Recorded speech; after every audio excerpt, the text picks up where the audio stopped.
What's up, everyone? Welcome to the show, and thank you for tuning in. My name is John Moore, and in today's video, we're going to be taking a look at major and minor scales on the banjo. Now, let's go ahead and get this out of the way.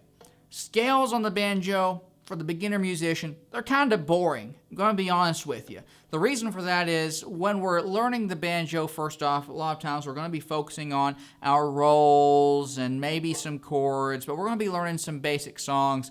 And scales oftentimes come a little later on in playing the banjo.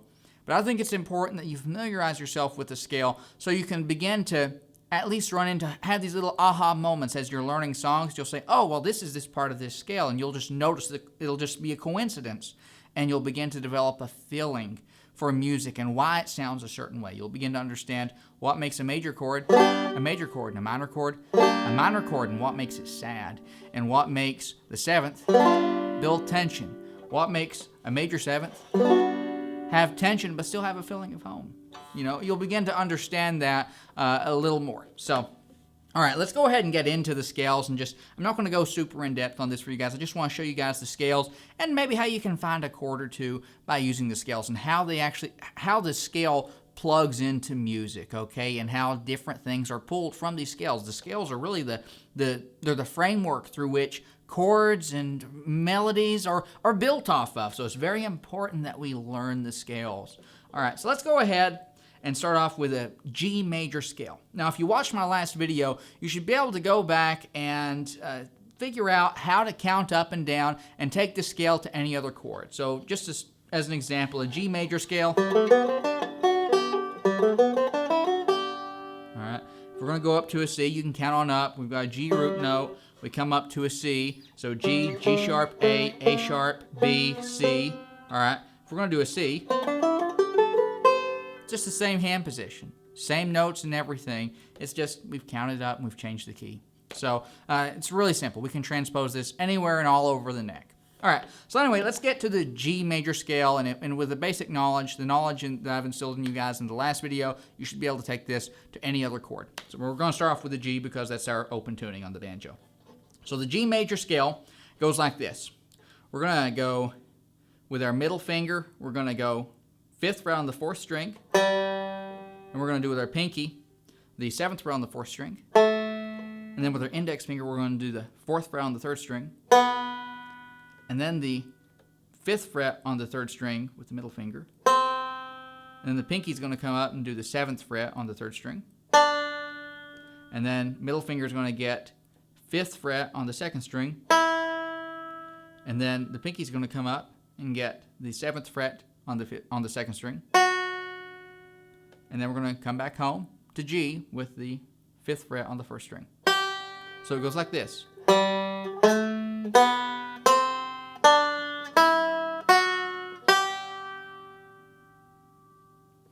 And you'll notice that may sound something like do, re, mi, fa, sol, la, ti, do. Something like that. Now, I'm not a singer, folks, but that's what it mirrors, is it's doing that do, re, mi, fa, sol, la, ti, do. And that's our major scale.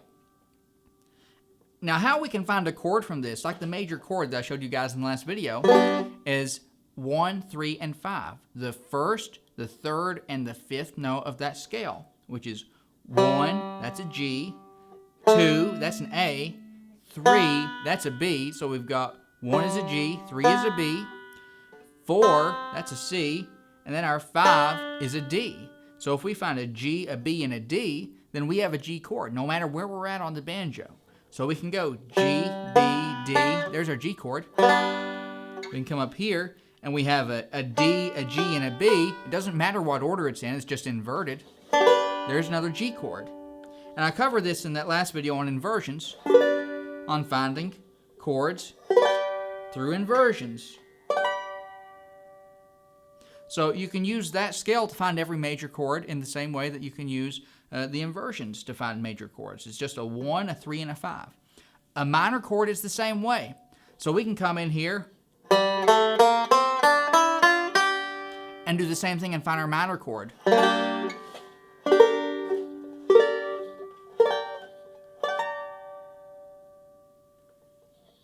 Now the minor scale goes like this. We're going to take our pinky. We're going to use a different hand position. And let me go ahead and preface this by saying the only difference between the major and the minor scale is that the third note in the scale and the seventh note in the scale are simply diminished by 1 fret. We drop them back 1 fret.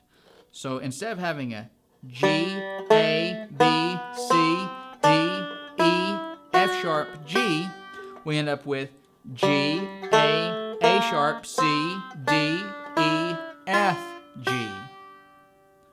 Now how we'll catch this, so we're going to take our pinky, we're going to be in a little bit different hand position here.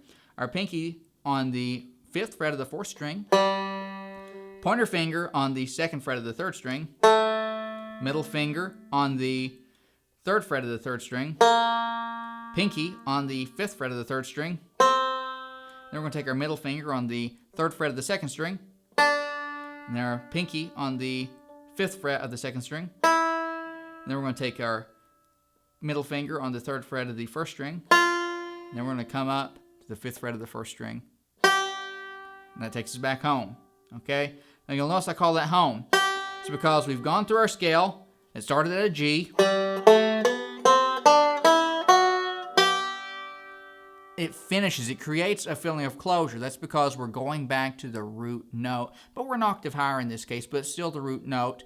Or it's the same note as the root note, but an octave higher. So it still creates that feeling of home. And that's how come we'll always end, or almost always end our bars, or we'll almost always end our breaks, a section of the song, back on the root note. It creates a feeling of closure so other instruments can come in.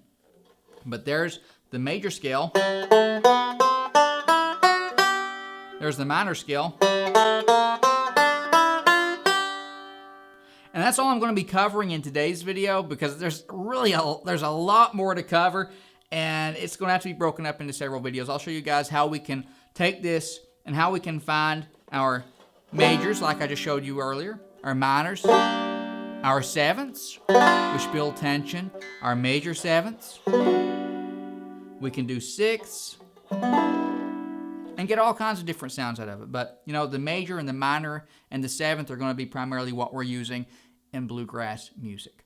Anyway, guys, I hope you've enjoyed this video, and I hope you learned a little something from it. I know today's lesson is not a super actionable lesson, but I hope there's some knowledge in it that you can take away from this, and as you continue to grow and advance as a banjo player and as a musician, you'll begin to understand better why these chords evoke certain emotions. You'll be able to understand now that, well, that's a seventh, and well, that's a sixth, or that's a minor, and what makes it a minor, and what notes can I get when we're in a minor chord? What notes can I play?